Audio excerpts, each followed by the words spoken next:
So about 3 years ago, I'm 26 years old and I'm sitting in my psychologist's office after a series of appointments. He comes in, he sits down and he says, looks like you have ADHD with a comorbidity of anxiety. And once I heard that, I was relieved. I'd finally gotten answers after years of having this conversation in my head of what the hell is wrong with me? Why can't I focus on anything that I say I want to focus on? And at this point, I had a habit of making impulsive decisions, overthinking every goal that I would ever set, and I would procrastinate on anything that I wanted to do. So I would do everything but the things that I knew I needed to do if I actually wanted to make progress towards the things that I was telling myself that I wanted. And so after getting this label on something, on this issue that I've been having, I had a little bit of clarity. So I knew that at this point, it was time to start looking at a way that I can set guardrails in my creative process, since clearly it's really hard for my mind to be able to do it by choice, at least at that particular moment. So naturally, I go to YouTube like everybody else, and I go down the YouTube productivity rabbit hole. After all, getting shit done had to rely in the productivity systems, right? And, you hear this quote, it's not about how much you get done, but what you get done that matters. And that had been beaten into my brain for a couple years at that point, but it never really clicked. So went down this rabbit hole, and I'd watch Ali Abdaal, Tiago Forte, Thomas Frank, and that's just a few of the ones to name. But I learned a metric shit ton. And I spent a month or two learning everything I could, different techniques from building a second brain to the getting things done framework. But after doing all this and setting up and playing with all these systems, there was a specific evening in August that I realized that I had a problem, because I had been obsessing about it at this point and almost doing too much. So it was in an August. So it was in an August evening. And so it's like the dog days of summer. So the local lakes around where I'm at were like a hot spot for people to go and hang out and just bullshit. And my friends had invited me to go to the lake and hang out with them and just chill for the evening. But I ended up declining so that I could work on my second brain and productivity hub in Notion. And I was obsessed with getting the perfect system to solve all of my problems that I had. Because in my mind, if I could just figure out what to do, I'd be able to make more money, finally get a side hustle to actually start working for me, and I would never miss an important task ever again. And after doing this, the craziest thing happened. I didn't even end up using the system for more than 2 days. And not only that, but I missed out on a really fun night with my bros, and I was more frustrated and more scatterbrained than I had ever been before. And after that specific moment, I realized that I was missing something. Okay, I thought that being productive was going to make my life better. Isn't being productive supposed to make it easier to hit your goals and live the life you want? So why did it feel like productivity was keeping me from those things and actually ruining my life? And I realized that productivity is only one piece of the puzzle. So most people, they get into learning about productivity so that we can do more and get more out of our days. And we think if we have the perfect flow of a system, then we're not going to miss a beat. So we obsess with Notion dashboards and note-taking systems so that we can build this amazing second brain that will never let us miss another task or idea that comes into our minds ever again. But just because you have a productive life, it doesn't mean that you're going to necessarily have an enjoyable life. And this over-systemization of everything in your life is what makes it less enjoyable. It feels like you don't have any sort of flexibility or freedom to do the spontaneous things that you want to do. Music is the space between the notes. So life is a lot like a song. It has its ups and downs, it has its climaxes, and it has its bridges from one part to the next. And if you think about the best songs that you love, they usually don't follow a super rigid structure. Yes, they have their catchy moments, but usually there is some sort of unexpected twist or uniqueness to it that you hadn't ever heard before. And this uniqueness is creativity. And creativity and productivity are two sides of the same coin. Productivity is the separation of the unalike, and creativity is the combination of the unalike. To live a psychotically productive life, we have to have unique and creative ideas and experiences for that productivity to be effective. It's this combination of the two that raise our energy and ultimately tickle our jimmies a little bit. And this isn't to say that like productivity is bad. It just exists on a continuum. The further that you move towards productivity, the farther away that you get from creativity. And creativity is the life force that gives us the sense of endless possibilities and the ideas for the things that we want to work on. So if you can add more creativity into your life, you will find the optimal amount of productivity and you'll be able to actually get out of your head and into your life. And so it's always important to remember that the goal of productivity is to assist with the goal that you want to create for yourself or the project that you want to create for ourselves. But too many of us treat it like we're just checking a box in order to get to the end goal. Like we act like that just checking that task off the list is the end goal. But the thing here is balance between these two is the key. So you can dedicate specific times for productivity system refinement and ensuring that it doesn't encroach on your valuable personal time, the time that you kind of let everything go. Like regularly scheduled hood rat shit with your friends can provide the necessary breaks and rejuvenation that you need to get your mind to kind of process all of the actual hard tasks that you've been focusing on. And all you have to do is experience this once and you'll know exactly what I'm talking about. You probably have experiences and noticed like when you go through these periods where you're not super rigid with things, like you start to get new ideas. And this doesn't mean you need to live in this space all the time because like I said, you need both, but you get the point. Like you have to take a step back in order to kind of see things from a bigger picture and actually find where the best use of your time is going to be. And these regularly scheduling things with people, these moments are going to prevent you from burning out. And the reason that we get into this habit of trying to optimize everything for productivity is because we lack clarity towards what our actual goals are. The shape and content of life depend on how attention has been used. Entirely different realities will emerge depending on how it is invested. The mark of a person who is in control of consciousness is the ability to focus attention at will, to be oblivious to distractions, to concentrate for as long as it takes to achieve a goal and not longer. And the person who can do this usually enjoys the normal course of everyday life. That was a quote from Mihai Csikszentmihalyi in his book Flow. And we think that being more productive will make us happier. But the search for happiness is a distraction in itself. It's a distraction from our true goals. It's a distraction from what we are called to create by whatever greater power that you believe in. And so if you have ADHD like me, you probably have multiple big goals that you want to accomplish. So you feel like you're willing to run through a brick wall to get there. But the issue is that we only have so much that we can process and put towards at one time. Like our minds are a supercomputer, and a computer, it only has so much RAM to operate with. You know, RAM is the memory that a computer has to operate to do certain tasks. So the more tabs that you have open, the less RAM your computer has to operate effectively. So every task that you have left unfinished or open, or if it lacks an actual end goal, it's taking up a ton of working memory for really no reason or no benefit.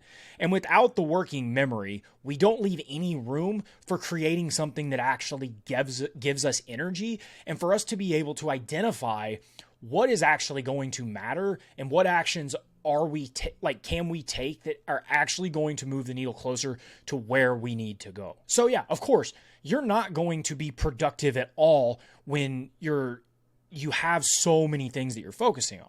So I get it. Like, how the hell are you supposed to know what you're supposed to create then? And the whole creativity thing, don't overthink it. It's literally just how I see it and how I define it is anything that can be new and unique to you. So it could be like a new sales system that you're putting into work that doubles your output or the amount of reach outs you have. It could be a new way of, cleaning your pots and pans at home. Like, I recently discovered how great baking soda is for that as well. Apparently it's good for everything. So, and it could be designing a t-shirt for yourself that you weren't able to find or you don't see anywhere else on the market. And it's super easy with print on demand services now. You just go to Canva, create it, bring it over there, plop it, order it. It's right on your doorstep.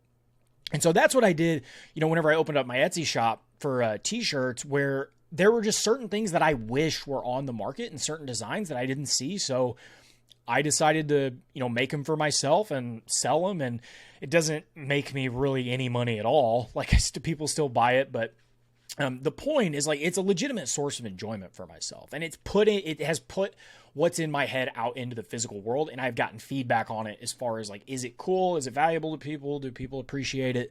Whatever. And so all that to be said, if you can balance a productivity system and this need to get things done that's aligned to the end goal that you're after, you're going to actually allow more creativity to come in, because you know that your productivity system is specifically guiding you towards that end goal that you have. And your end goals can change over time, so you will have to adjust your systems.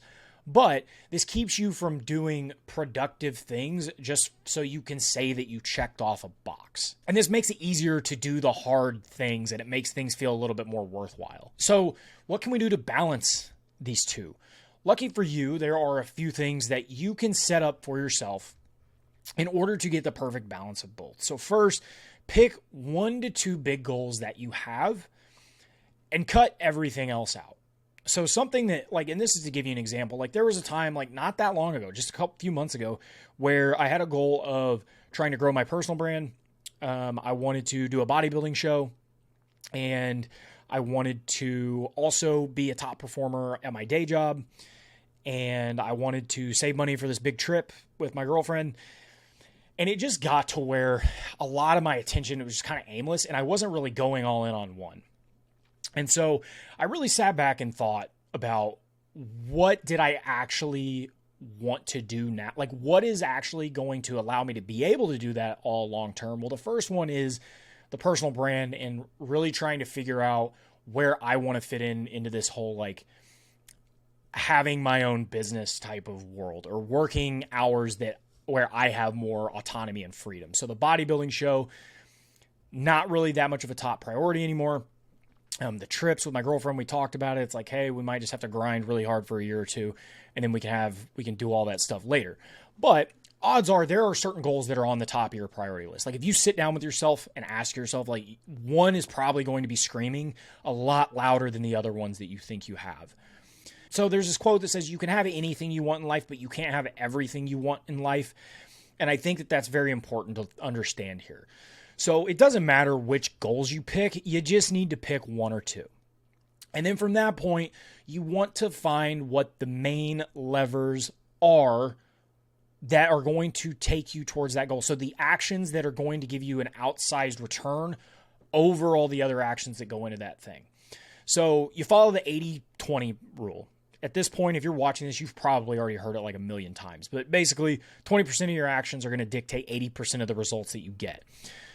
So, for instance, if you're a person, you probably own a few shirts, you probably own a few t-shirts, and you probably have nicer tees that feel really good to wear. You probably have your night out shirts that only come out after dark. You probably have, your dependable work shirts that only see the light of day from 9 to 5. And then you have your sets of shirts that are like, why the hell do I even still have this? That they might have been there for like a fashionable or a bygone era that no longer exists. And so as the weeks roll by, you find yourself, you tend to only reach for the same couple shirts over and over again. And these are kind of your elite squad t-shirts. These are the ones that fit just right. They feel like a cloud. They feel like a second skin, and they never let you down. And whether it's casual or a night out or a last minute meeting, like, they dictate everything you do. And this scenario mirrors the 80-20 rule. So you gravitate towards the things that you know are for sure, like, you can do this. It's going to get you more of the results. And the other 80% are just kind of there, and they're not really as useful as the others. And so this applies towards the actions that you take towards your goals.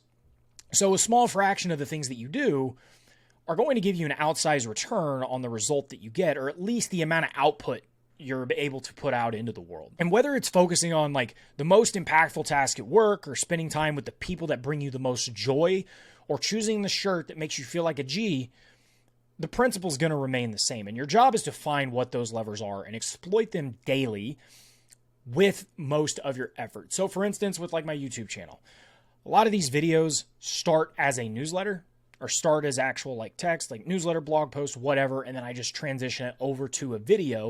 And what this does is I don't have to do two separate projects. I'm basically doing one project that can branch out into multiple things. And I can create short form content from this. I can create short tweets whenever I decide I want to do that. But this point remains the same. Like, that piece of writing dictates, gets me most of the results that I'm going to be after. And so now, after you've exploited those daily actions, your job is to reverse engineer those into monthly, weekly, and daily goals. So really big goals are super intimidating. And I know whenever I look at my biggest goals, like sometimes I get paralyzed by how much work it's going to take, but all of the different things that I'm going to have to do. And so what happens is we get caught up in the end without realizing, like, the only thing we have is today. So in theory, like, there really is no first step to anything. There is only a step. And all we have to focus on is taking that one step today. Like, we know we're going to have to do all the other stuff, but that stuff doesn't matter because that doesn't exist. The only thing that exists is what we need to do right now. And so to make it more digestible for our minds, we have to break things down. Like, the big goal is the location that we put into the GPS, but we still have to drive and make the turns. And so if you can reverse engineer it, the big goal makes it more digestible, and it provides a clear roadmap for you to get there. And success is ultimately a game of momentum, right? All you really need to do is start to build momentum. And once you build it, it's really hard not to. So I've experienced this with these YouTube videos, is as I've just consistently done it, it's gotten to where, like, I don't really have to think to do it. I just kind of know it's part of my days, and I just do it now. Even when I don't want to, it just happens. Because like once you build momentum, you really don't want it to die, and you would rather keep going and do something you don't like than stop doing the thing, because you want to act in alignment with who you say you are and the things that you say you're going to do. And achieving like the smaller milestones gives you a sense of progress and accomplishment, which is really critical for continuing to maintain motivation. So when you see yourself moving closer to a goal, like inch by inch, it reinforces your belief in your ability to actually achieve that thing. And so this is what helps us to develop habits. Habits are critical because they hardly take any brain power to do. And this is what hyper successful people take advantage of. And so your biggest enemy is the friction in your mind to do what you know you should. And developing habits, it's what is long-term, is what is going to prevent you having to have that battle in your mind. And so the funny thing about this system is once you create clarity around, your goals, the levers, and the actions that you have to take, maximum productivity just happens as a byproduct. And it's what is going to open the doors to more creative solutions to enter your mind. But the most important thing is whatever you end up deciding to create, put it out shamelessly. Don't worry about what other people think about it. Just put the damn thing out, or do the thing, get feedback, and then iterate on it. Nobody is Picasso from after their first painting, because it's also the only way to spread your kickassery to the world. And I think the world needs more people being themselves and just putting out the things that they want to say and putting out the things that they want to put out. So, found this valuable. Newsletter down below. That's where you get the first, before I even make a video on it, that's where it goes first, so you can see the subject of the week's video. And I tend to also kind of communicate through there. If I think of a random thought that I think would be valuable for people, I put it on there as well. So other than that, do you have any other questions? Leave a comment. Other than that, peace.